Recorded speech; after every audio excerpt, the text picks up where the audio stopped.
안녕하세요. 하루필수 말씀 충전 하필큐티 조종환입니다. 오늘 함께 나눌 하나님 말씀은 아모스 3장 1절에서 8절까지 말씀입니다. 이스라엘 자손아, 이 말을 들어라. 이것은 나 주가 너희에게 내리는 심판의 말이다. 이집트 땅에서 데리고 올라온 모든 족속에게 내가 선언한다.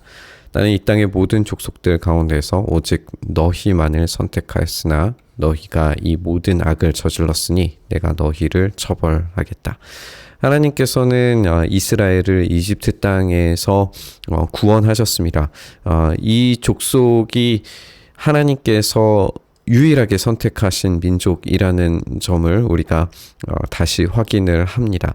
하나님께서 선택하신 민족임에도 불구하고 이 선택에 대한 하나님의 기대와 목적과 방향성 모두를 실망시키는 걸 우리가 보게 됩니다.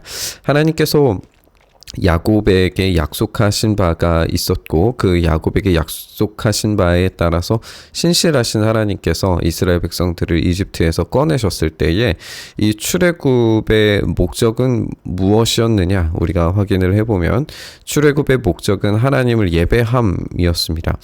하나님을 예배함과 동시에 이들이 해야 되는 건 가난하고 소외되고 억압당하는 자들에 대한 하나님의 방식의 회복을 이들에게 시행하는 것. 그래서 하나님의 다스리심을 통하여 하나님의 통치가 새로운 에덴으로서 약속의 땅에서 회복되는 것.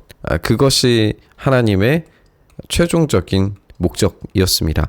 이 에덴이 회복되는 일을 예배를 통하여서 회복되기를 원하셨고 그것이 이제 출애굽의 목적이고 그렇다면 이제 최종적으로 이스라엘이 경험해야 되는 것은 하나님의 형상에 대한 회복입니다.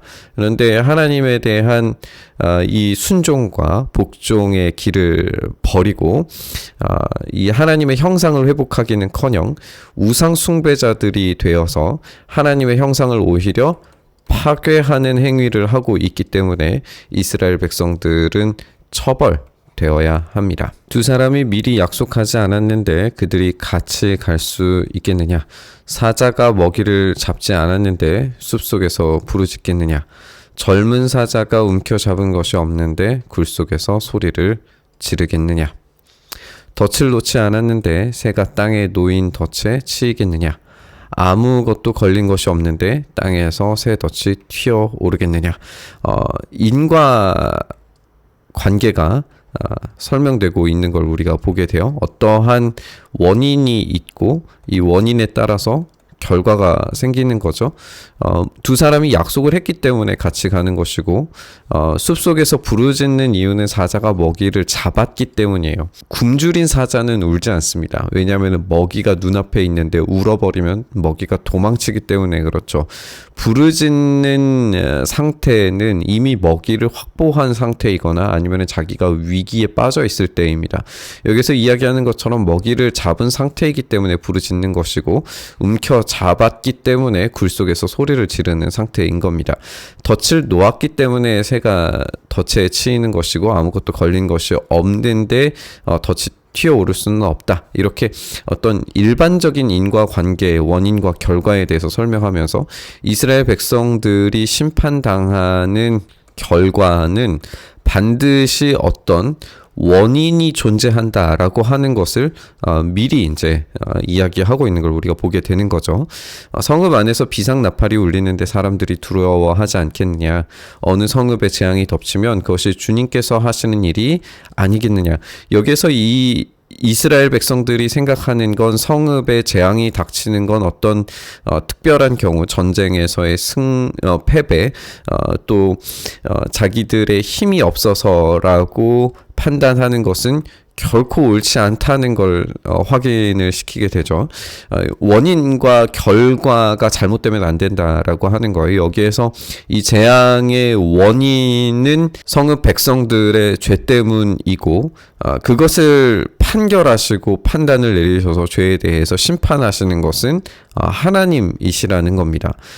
이것을 원인과 결과 관계를 뒤집거나 아니면 잘못 해석해서는 안 되는 거죠. 참으로 주 하나님은 당신의 비밀을 그중 예언자들에게 미리 알리고서는 어떤 일도 하지 않으신다.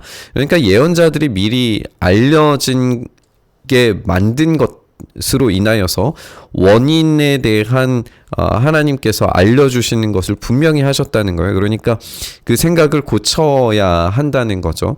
지금 심판 행위를 하시는 하나님의 뜻을 곡해하지 말라라고 이야기하는 겁니다. 예언자들은 미리 이야기했고 이 미리 이야기한 원인에 대해서 정확하게 판단하고 그것에 대한 이 결과를 확인하면서 그러면 이 심판은 누구에게서 오는 것인가? 그 원인이 누구에게서 오는 것인가?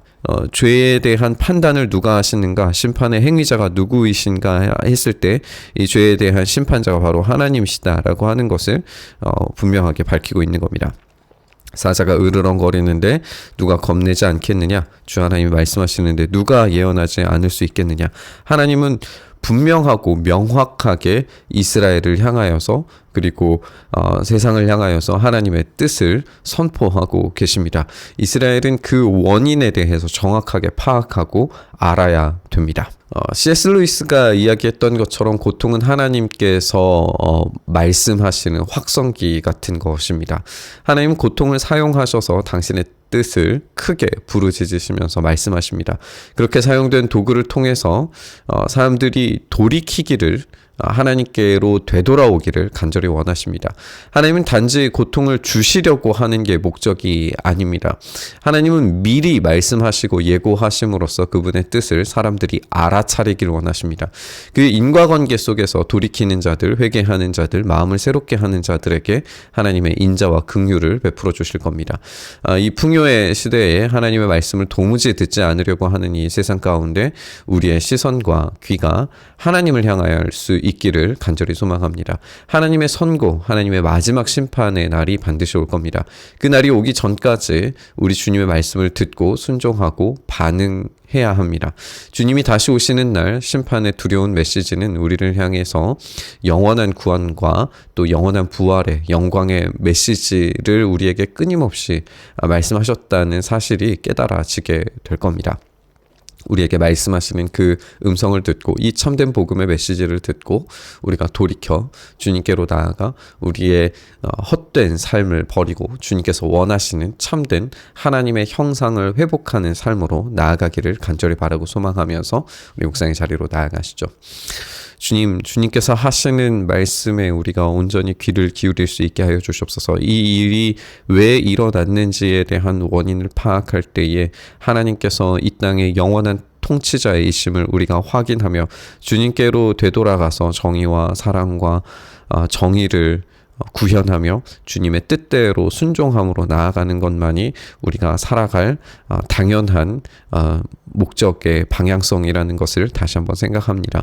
주님 우리를 불쌍히 여기시고 우리를 긍휼히 여기셔서 그렇게 살지 못하는 이 시대와 우리의 삶을 불쌍히 여기셔서 마땅히 부활과 영광스러운 영원의 삶을 허락하시는 주님께로 우리의 삶을 돌이켜 우리가 온전히 주님의 뜻을 이루며 살아가는 하나님 나라를 이 땅 가운데 경험하며 살아가는 우리의 삶 되게 하여 주시옵소서. 그를 우리 가운데 행하시기를 간절히 바라고 소망하며 우리 주님 예수님 이름으로 기도드리옵나이다. 아멘.